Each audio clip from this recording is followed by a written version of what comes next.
মালদায় দুষ্কৃতীদের হাতে খুন হলেন তৃণমূল নেতা বাবলা সরকার। দুষ্কৃতীরা ইংরেজ বাজারের নিমাছড়াই সংলগ্ন পাইপ ফ্যাক্টরি মোড়ে বৃহস্পতিবার 10:30 নাগাদ তাকে লক্ষ্য করে পরপর বেশ কয়েক রাউন্ড গুলি চালায়। এমনকি খুব কাছ থেকে তাকে ধরে গুলি করে।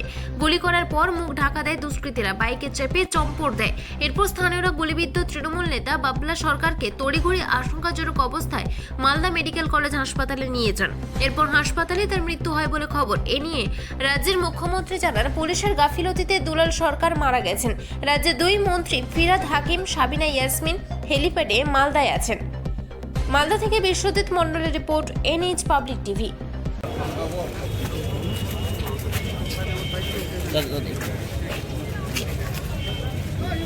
দাদা কি দেখলেন, কি হয়েছে?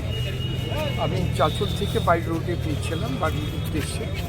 হঠাৎ রাস্তায় খবর পাই, একজন ফোন করে বাবলাদাকে পিছন থেকে 4 জন দুষ্কৃতিকারী বাড়িতে ঢুকছিল, সেখানে গুলি করেছে। তো সঙ্গে সঙ্গে সেই খবরটা শোনার পর বাড়িতে না যাই, হসপিটালে এসে দেখলাম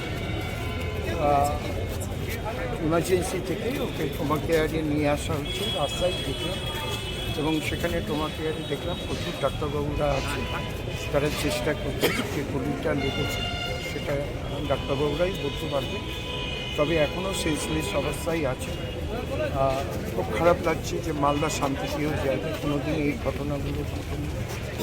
যেই করে থাকুক নিশ্চয়ই প্রশাসন সেই দুষ্কৃতিকারীদের ধরে শাস্তি নেয়, কঠোর শাস্তি পাবে এই আশাটাই রাখছি। কারা গুলি করলে কি নিয়ে গন্ডগোল সেটা বলতে পারবো না, কেন আমি ইংলিশ বাজারে এখন তো নেই, আমি চাঁচলের বিধায়ক, সেটা কি ব্যাপার এটা আমি বিস্তারিত করতে পারবো না। তবে সবথেকে দুর্দিনের তৃণমূল কংগ্রেসের সৈনিক, তার শত্রু আছে বলে আমার জানা নেই।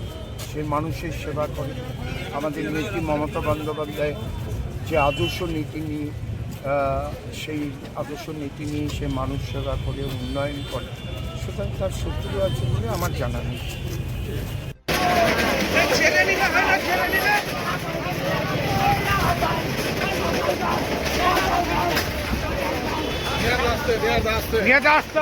আস্তে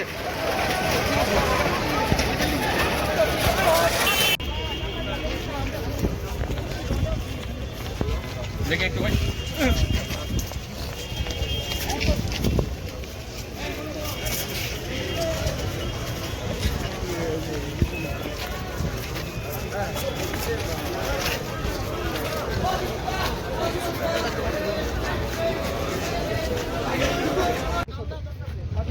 হবে